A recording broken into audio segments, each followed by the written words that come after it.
नमस्कार मंडळी, ठरलं तर मग आजचा म्हणजे 11 जानेवारीचा फ्रेश असा रिव्ह्यू तुम्ही माझ्या आवाजामध्ये ऐकत आहात. आता पहिल्यांदा आपण इथे पाहतोय की नागराज जो आहे तर तो सुमनला घेतो आणि पोलिसांची नजर चुकवून दुसऱ्या एका गोडाऊनमध्ये तिला तो शिफ्ट करत असतो. आता अर्थातच सुमन ही बेशुद्ध असते आणि तिचे दोन्ही हात जे आहेत तर ते बांधलेले असतात. आता एका रूमचा दरवाजा हा नागराज उघडतो आणि तिला आतमध्ये नेऊन बसवतो. आता हे सगळं करत असताना नागराजची खूपच धावपळ होत असते. तर नागराज सुमनला आतमध्ये नेऊन एका खुर्चीवरती बांधून ठेवतो आणि अतिशय घाबरलेला आणि बिथरलेला नागराज काय करतो की एका रस्सीने पहिल्यांदा तर सुमनचे पाय बांधून ठेवतो. आता सुमनचे पाय बांधल्यानंतर ती जर का बेशुद्ध झालेली असते ना, तर ती नंतर का जर का शुद्धीवर आले तर पळून जर येऊन पहिल्यांदा तिचे पाय बांधतो आणि इतका थकलेला असतो. आणि हे सगळं करताना आपण बघतो अक्षरशः नागराजच्या नाकी नऊ आलेलं असतं आणि अजूनही प्रिया आलेली नसते. आता नागराज त्या रूमच्या एका खिडकीतून बाहेर बघत असतो की पोलीस तर आलेले नाही आहेत ना, आणि ते खिडकी उघडून बघतो तर बाहेर 2 कॉन्स्टेबल असतात. नागराज म्हणतो अरे हवालदार तर अजून इथंच आहेत म्हणून. आणि इतक्यातच अर्जुन सायली आणि इन्स्पेक्टर सावंत हे तिघेही आलेले दिसतात. आता नागराज म्हणतो अरे बापरे, अर्जुन सायली पोचली इथपर्यंत, शेट असा नागराज करत असतो आणि म्हणतो अरे बापरे, इन्स्पेक्टर सुद्धा आहेत त्यांच्या बरोबर. हे सगळं नागराज त्या खिडकीतून बघत असतो. नागराज आता इतका घाबरलेला असतो आणि त्याला वाटतं की अरे मैपत सापडेल ना आता त्यांना गॅरेजमधला, आता मी काय करू आणि आता कसंही करून मैपतला ना मला इथं आणावंच लागेल, अजून ही प्रिया आलेली नाही आहे असं म्हणून आता नागराज एकदा चेक करतो की सुमन नक्की बेशुद्ध आहे ना. आता हे बघितल्यानंतर नागराज मागच्या वाटेने जातो मैपतच्या खोलीमध्ये. आता आपण पाहतोय गॅरेजच्या बाहेर येऊन अर्जुन म्हणत असतो सुमन काकूचं लोकेशन तर हेच दिसतंय. आता ते इन्स्पेक्टर सावंत म्हणतात आपण एक काम करू, आपण ना त्या गॅरेजमध्ये जाऊन बघूयात म्हणून. आता हे सगळेजण त्या गॅरेजपर्यंत येऊन पोचलेलेच असतात.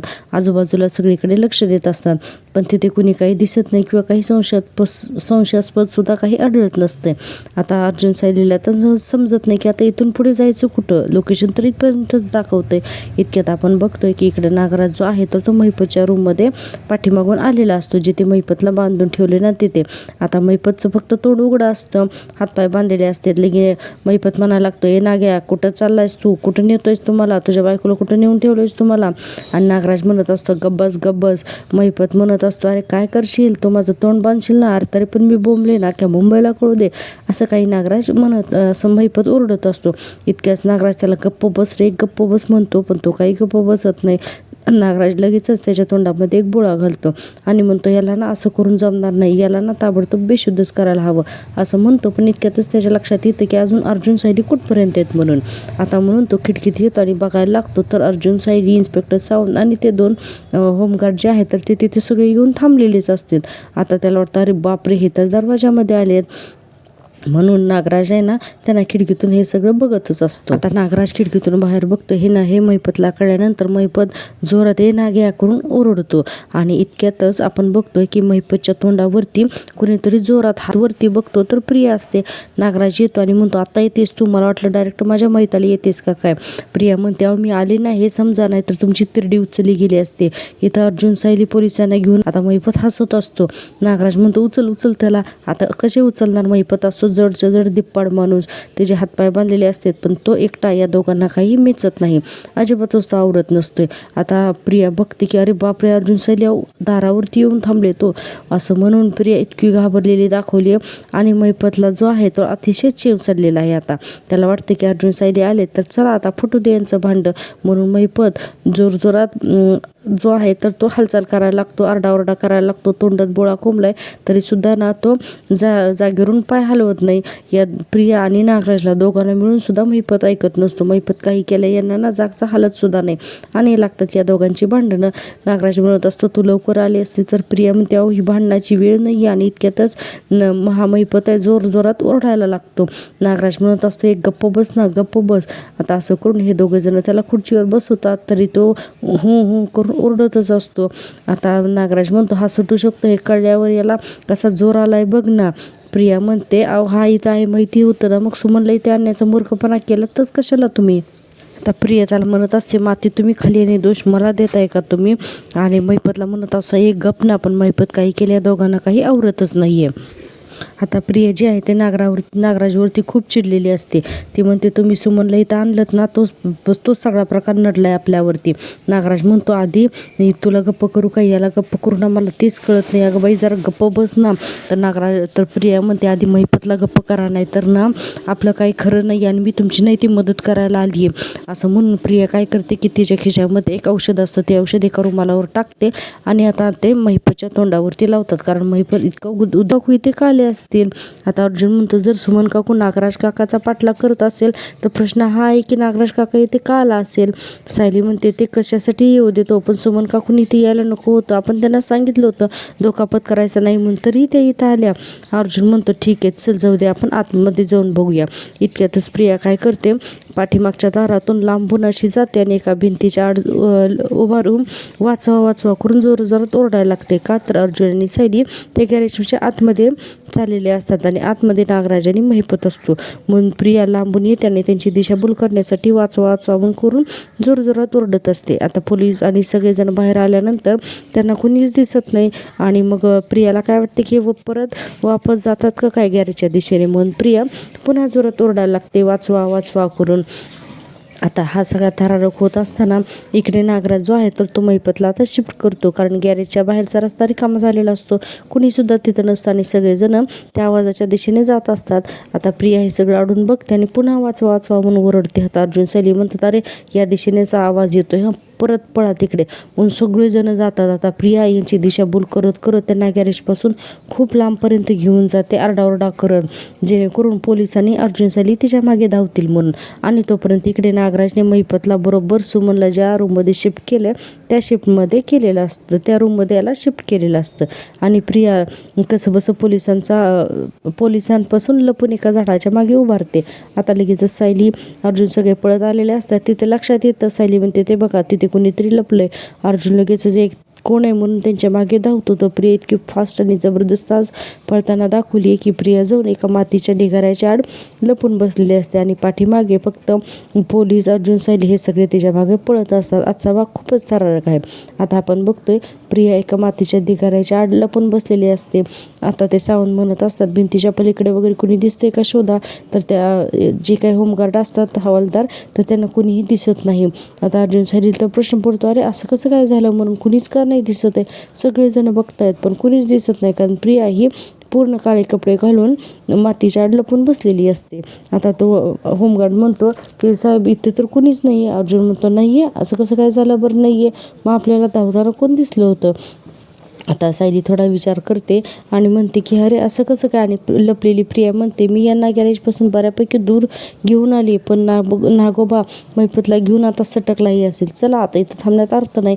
म्हणून आता प्रियासुद्धा त्या मातीच्या ढिगाऱ्यापासून निघून जाते. आता प्रिया डायरेक्ट निघून जाते. ती जाते नागराजकडे आणि अर्जुन म्हणत असतो अरे चला तिकडे बघूया इकडे बघूया, असं हे सगळे शोधत असतात. इतक्यातच सायलीचा हा सगळा प्लॅन लक्षात येतो आणि सायली म्हणते की अरे इथं तर कुणीच दिसत नाही आहे, म्हणजे हा प्लॅन तर नसेल ना. आता ही प्रिया जी आहे जिथे सुमनला ठेवलेलं असतं ना, तर त्या रूमच्या बाहेर येऊन प्रिया थांबते आणि नागराजला म्हणत असते की तुम्ही महिपतला इथे आणून ठेवलंय. तर नागराज म्हणतो हो का. तर प्रिया म्हणते अहो तुम्हाला महिपतला गॅरेजमधून बाहेर काढता यावं म्हणून मी अर्जुन सायलीला एवढं डिस्ट्रॅक्ट केलं मी. नागराज म्हणतो मग काय उपकार केलेस का तू. प्रिया म्हणते अहो असं नाव काय घेत आहे, तुमची बायको पण आहे ना आतमध्ये, का तिच्यासाठी काही वेगळा भाल बांधलायत का. तर नागराज म्हणतो ऑलरेडी तिला बेशुद्ध केले. प्रिया म्हणते कन्फर्म बेशुद्ध केलेत ना. नागराज म्हणतो अगं 4-4दा चेक केलंय मी, आता बडबड करत बसणारच की ते, चल आतमध्ये. असं म्हणून जिथे सुमन आणि महिपतला एकत्र डांबून ठेवले ना, तिथे प्रिया आणि नागराज हे दोघं जण सुद्धा आतमध्ये जातात. आणि आता आपल्याला लगेच दाखवलाय पुढचा सीन. तर पुढच्या सीनमध्ये आपण बघतो, पुढच्या सीनमध्ये अस्मिता आणि कल्पनाताई दोघी सुद्धा वॉक करून आलेल्या असतात. नाही कल्पनाताई म्हणत असतात अस्मिता मी आता तुझ्यासाठी दूध घेऊन येते. अस्मिता म्हणते नको ग मला मम्मा. तर कल्पनाताई म्हणतात मी तुला विचारत नाहीये, सांगते तुला दूध प्यावंच लागेल, जा तू रूममध्ये जाऊन आराम कर, मी आलेच. असं म्हणून अस्मिता आता तिच्या रूममध्ये जाते आणि कल्पनाताई तिच्यासाठी दूध घ्यायला जातात.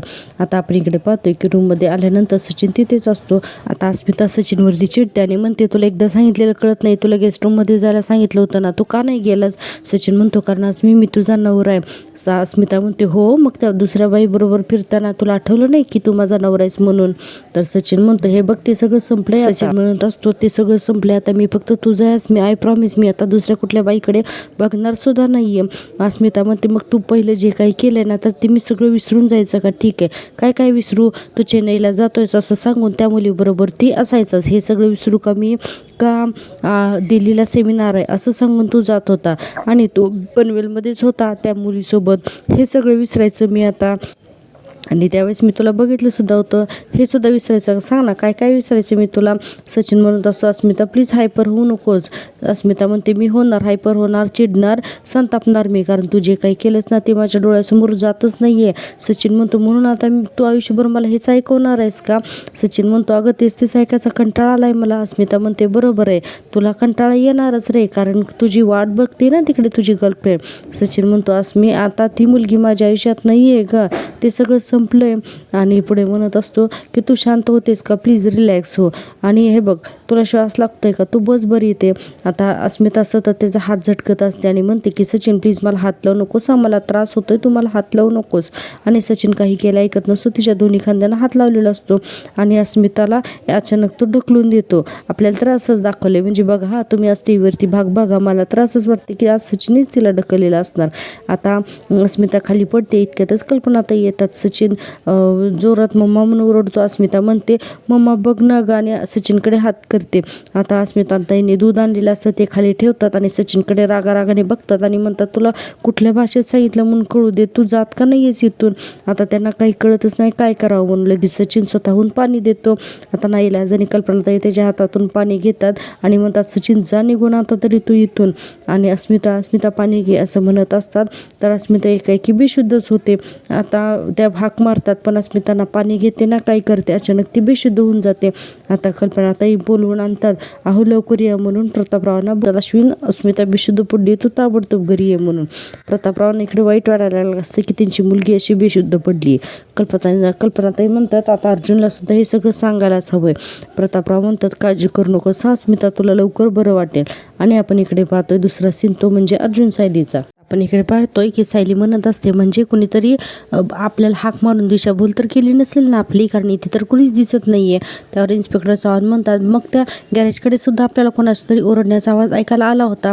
त्यावर अर्जुन म्हणतो नाही, तो आवाज एक पुरुषाचा होता आणि त्यानंतर एक आवाज आला होता, तो एका बाईचा आवाज होता. आता असं अर्जुन सांगतो आणि पुढे म्हणतो की म्हणजे हे कुणीतरी मुद्दाम केले. सायली म्हणते म्हणजे आपण मगाशी गॅरेजजवळ गेलो होतो तर सुमन काकू तिथेच असतील का? तर अर्जुन म्हणतो कदाचित हो, चला असं म्हणून एकदम सगळेजण फास्ट पळत आता त्या गॅरेजच्या दिशेने पळत असतात. आता आपण इकडे पाहतोय घरातला सीन, तर घरामध्ये पूर्ण जे एकट्याच बोलत असतात. त्या म्हणतात कधी नव्हे ते तिला एकदा पोळ्या करायला सांगितलं तर सगळं काही तसंच राडा टाकून अश्विनला फोन केलास का? तर कल्पना ते म्हणतात हो फोन केला ना. प्रतिमा आता पूर्ण जे म्हणतात ठीक आहे मी जाऊन बघते हां, अस्मिताकडे तिच्या जाऊन बसते. कल्पनाताई हो म्हणतात. आणि आता आपण लगेचच पाहतोय दुसरा सीन. आता दुसऱ्या सीनमध्ये आपण पाहतोय की प्रिया म्हणते बेशुद्ध आहेत ना हे दोघे नक्की? नागराज म्हणतो दिसतंय ना, बघ जरा नीट. आता प्रिया काय करते, मास्क लावलेला असतं आणि चुटकी वाजून सुमनच्या समोर एकदा बघते, तर सुमन काय उठलेली नसते आणि म्हणते अहो तुमच्या बायकोची काय अवस्था केली हो तुम्ही, आणि मला ना आता हिची थोडी थोडी दया यायला लागली हा मला. तर नागराज म्हणतो दया, ही बाई केवढी खतरनाक आहे माहिती आहे ना, आपल्यासाठी धोकादायक आहे. आणि दया, नागराज म्हणतो ही बया ना आपल्यासाठी खूप धोकादायक आहे. प्रिया म्हणते आपल्यासाठी नाही हां, फक्त तुमच्यासाठी, कारण मी काय काय केले ना हे तिला माहिती सुद्धा नाही आहे. असं म्हणल्यानंतर पुढे प्रिया म्हणते आणि मी इथं तर तुमची अशी फक्त मदत करायला आले, मला कुणीतरी कॉल केला होता आणि रडत रडत माझी इथं मदत करायला लवकरात ये म्हणून. झालं? नागराज म्हणतो झालं का, आता जे करायला आलीच ना तर ते कर, आता तिला मदत कर, ती दोरी घे आणि बांध तिला, असं म्हणून नागराज सांगतो. आता प्रिया तिथं दोरी शोधते आणि आता सुमनला बांधत असते. आता सुमनला ती गोल फिरून वगैरे असं बांधत असते आणि इकडे नागराज महिपतचे दोन्ही पाय त्या खुर्चीच्या पायांना बांधत असतो, जेणेकरून महिपत जर उठला तर ते खूप अवघड होईल. आता इकडे आपण पाहतो की सुमनला थोडी थोडी शुद्ध येते आणि सुमन पाय बघते तर ते एका मुलीचे पाय असतात आणि चेहरा बघते पण तिला स्पष्ट काही दिसत नाही, तर तिला अंधुक दिसत असतं. आता प्रियाच्या लगेच लक्षात येतं ना, अरे ती म्हणते अरे हिला तर शुद्ध येते. नागराज म्हणतो अगं मग दाब ना तिचं तोंड दाब. आता प्रिया पटकन तिच्या रुमालावरती पुन्हा ते गुंगीचं औषध टाकते आणि सुमनला बेशुद्ध बेशुद्ध करते. पण सुमनने कुणीतरी एक बाई आहे जी नागराची मदत करते ही आता तिच्या लक्षात आलेलं आहे.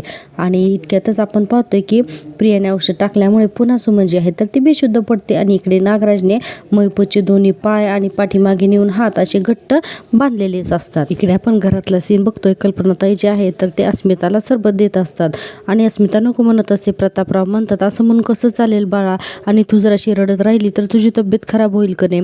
कल्पनाताई सुद्धा समजावतात, हे बघ अस्मिता, अश्विन लगेच येईल, तोपर्यंत तू सरबत घे, तुला लगेच बरं वाटेल. पण अस्मिताला एकाएकी चक्कर येते आणि ती बेशुद्ध होते. आपण इकडे पाहतोय की अस्मिताला अचानक बेशुद्धी येते आणि इतक्यातच तिथे अश्विन आलेला असतो. अश्विन म्हणतो मम्मा सरकतो, कारण सगळेजण खूप हायपर होऊन अस्मिता म्हणत असतात आणि अस्मिताला शुद्ध नसते, ती बेशुद्ध झालेली असते. प्रेक्षकांनो, तुम्हाला जर का मी दिलेला रिव्ह्यू आवडत असेल तर प्लीज माझ्या चॅनलला प्रत्येक व्हिडिओला एक लाईक आणि चॅनलला सबस्क्राईब नक्की करा, म्हणजेच मी दिलेले असे नवीन रिव्ह्यू तुम्हाला रोजच्या रोज व्हिडिओ तुमच्यापर्यंत लगेचच पोहोचतील. आता आपण पाहतोय की अश्विन तिथे आलेला असतो आणि आता अश्विन जो आहे तर तो अस्मिताई म्हणून तिला गालावरती हात लावून तिला शुद्धीवर आणण्याचा प्रयत्न करत असतो. पण तिला म्हणतो उंच श्वास घेण्याचा प्रयत्न कर, दीर्घ श्वास घे, काय होतंय तुला, अस्मिताई उठ ना. पण अस्मिता काही उठत नाही. तिला विचारत असतो तुला चक्कर आल्यासारखं होतंय का. अस्मिता काही शुद्धीवरून उठतच नाही. आता आपण इकडे पाहतोय दुसरा सीन. आता दुसऱ्या सीनमध्ये आपण असं बघणार आहोत की अर्जुन, सायली आणि ते सगळे पोलीस जे आहेत तर ते पुन्हा एकदा त्या गॅरेजच्या जवळ आलेले असतात. आता अर्जुन म्हणतो चला आता आतमध्ये गॅरेजमध्ये जाऊन बघूयात म्हणून. आता सगळेजण आतमध्ये जातात गॅरेजमध्ये, तर गॅरेजमध्ये तिथे कुणीच नसतं. आता पुन्हा इकडे म्हणजे घरचं सीन दाखवलेलं आहे. अर्जुन चेक करतो, अस्मिता शुद्धीवर येते. आता अश्विन चेक करतो आणि अश्विन म्हणतो की आता अस्मिता शुद्धीवर आली, स्ट्रेसमुळे झालं हे सगळं, आता ती ठीक आहे, पण परत जर का असं काही झालं आणि गप्प बसते. आणि मग अश्विन म्हणतो की प्लीज असा त्रास करून घेऊ नकोस ग प्लीज. आता अश्विनने म्हणल्यानंतर अस्मिता काहीच बोलत नाही आणि आपल्याला फक्त इथे सगळ्यांचे चेहरे दाखवलेले आहेत. आणि आता आपण पुन्हा इकडचा सीन बघतोय, तो म्हणजे गॅरेजमधला. आता गॅरेजच्या आतमध्ये सगळेजण आलेले असतात, तर गॅरेज संपूर्ण आतून रिकामं असतं आणि ते जुनं भंगार आणि बंद पडलेलं गॅरेज असतं. आता तिथले हवालदार म्हणतात सर इथे तर कुणीच नाही आहे ना म्हणून. आता अर्जुन हे सगळे पाहत असतो खाली, तर इतक्यातच तिथे एक दोरीचा तुकडा सापडतो आणि आता अर्जुन म्हणतो अरे हे काय, असं म्हणून अर्जुन ते उचलून घेतो तुकडा म्हणजेच. आणि साईडला एक खुर्ची पण ठेवलेली असते. अर्जुन म्हणतो म्हणजे या रस्सीने इथे एका खुर्चीवरती जो कोणी बसला असेल तर त्याला बांधून ठेवलेलं असेल असं अर्जुन म्हणतो. आणि इतक्यातच त्याला तिथे आणखीन एक गोष्ट सापडते. अरे ते म्हणतो एक मिनिट हे काय म्हणून अर्जुन बघायला जातो, तर तिथे एक पेपरचा तुकडा असतो. तर सायली त्याचा आता तो कागद हातात घेते आणि म्हणते अरे ह्या कागदावरती तर तेलाचे डाग आहेत, म्हणजे तेलकट पदार्थ इथं बांधून ठेवलेल्या माणसासाठी आणले असतील का, असं सायली म्हणत असते. आणि आता ते कागद ते दोघंजणही पाहतात, त्यावर सायलीचं लक्ष जातं. सायली म्हणते हे बघा यावर तर कालची तारीख आहे, म्हणजे आजच कुणीतरी काहीतरी खाण्यासाठी सामान इथं घेऊन आले आहे. त्यावर इन्स्पेक्टर सावंत म्हणतात म्हणजे ज्या व्यक्तीला इथं बांधून ठेवलेलं होतं ती व्यक्ती आत्तापर्यंत इथंच होती. आता हे ऐकल्यानंतर अर्जुनच्या सायलीचा सगळा प्रकार लक्षात येतो आणि म्हणतो की आणि ती व्यक्ती म्हणजे आता अर्जुन सायली एकत्रच म्हणतात सुमन काकू म्हणून. आता दोघे घाबरले ना, आत्ता कुठे त्यांना उलगडा झालेला असतो या सगळ्या गोष्टींचा. आणि आता आपण पुढे बघतोय की हा भाग जो आहे आजचा ठरलं तर मगचा, तर तो संपलेलाच दाखवलेला आहे. आणि प्रेक्षकांनो उद्याचा भाग तर इतका इंटरेस्टिंग होणार आहे, कारण का माहिती का, कारण उद्याच्या भागामध्ये आपण पाहतोय की महिपत चक्क नागराजच्या तावडीतून सुटला आणि तो नागराजला फोन करतो आणि म्हणतो नागराज तो नागराज कसला, तू गांडूळ आहेस. आणि इकडे नागराज म्हणतो महिपत म्हणतो हो 113%. अर्जुन म्हणतो मम्मा तुझा आवाज असा काय येतोय, तर कल्पनाताई म्हणतं आज पुन्हा सचिन आणि अस्मितांची वादावादी झाली आणि तिची तब्येत खूप बिघडली. अर्जुन म्हणतो आता त्याला आणखीन चान्स द्यायचा नाही, मी घरी येईपर्यंत ना त्याची वाटच लावतो. आणि इकडे आपण लगेच बघतोय की प्रतापराव म्हणत असतात की माझ्या मुलीला जर का काही झालं ना तर तुला फासावर कसा चढशील याची खात्री मी करून घेईन असं